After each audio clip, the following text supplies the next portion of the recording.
Today I am going to tell you about development of ureter, urinary bladder and urethra. First of all about ureter. This ureter develops from the ureteric bud and ureteric bud arises from the mesonephric duct. This mesonephric duct from the caudal part a diverticulum arises that is called as ureteric bud, and this ureteric bud will give rise to ureter.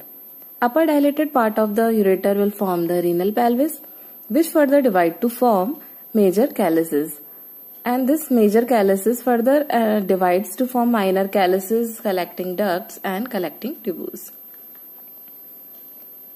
Now we come to congenital anomalies of the ureter. First one is double renal pelvis. In this condition, renal pelvis will divide into two parts and form double renal pelvis. Second condition, in this condition renal pelvis and ureter both will divide into two, but near the bladder they will remain as single. Then third one is the double ureter. In this condition, renal pelvis and ureter both are divided completely and they are opening, both ureters are opening separately into the bladder. Now ectopic ureter, as the name suggests, ectopic means ureter is not opening into the bladder, but it is opening other places. Like ureter may open into prostatic urethra, or may open into neck of the bladder, into the rectum, or in female it may open into vagina or vestibule. In this diagram we can see this red one is the ectopic ureter and it is opening into vagina, or it may open into urethra, or also it may open into the vestibule.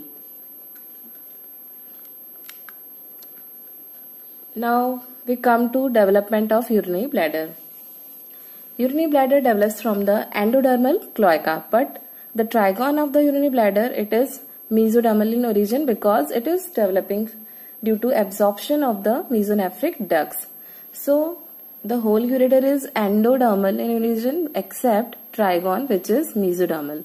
And the muscle and the serous coat, they are developing from the splanchnopluric mesoderm, which is around the vesico-urethral canal. Now we come to the cloaca. As we have discussed in the last classes, the part of the hindgut which is distal to allantois is called as cloaca. This one is allantois and this part is cloaca. Now a urorectal septum grows downwards towards the cloaca and it divides the cloaca into two parts, anterior part and the posterior part.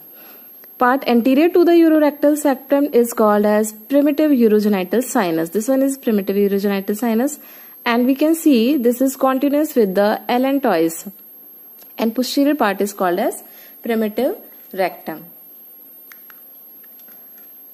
In the last classes we also have seen this diagram, thus that mesonephric duct, this is mesonephric duct, and these mesonephric ducts are opening into cloaca. And in which part of the cloaca they are opening? They are opening into the anterior part of the cloaca, which is known as primitive urogenital sinus. So we will say these mesonephric ducts are opening into primitive urogenital sinus. Now by the opening of mesonephric duct, this primitive urogenital sinus again has been divided into two parts. This diagram is of primitive urogenital sinus, the whole diagram, and this green one is the mesonephric duct.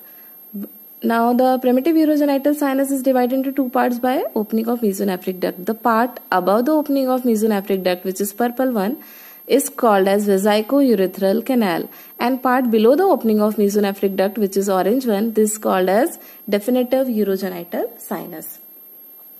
Now this vesico-urethral canal again has been divided into two parts. This upper expanded part forms the urinary bladder and lower narrow part, which is the yellow one, forms the primitive urethra. So vesico-urethral canal has two parts, urinary bladder and primitive urethra, and the lower part, that is definitive urogenital sinus, again has been divided into two parts. Upper narrow part is called as pelvic part and lower dilated or expanded part is called as phallic part.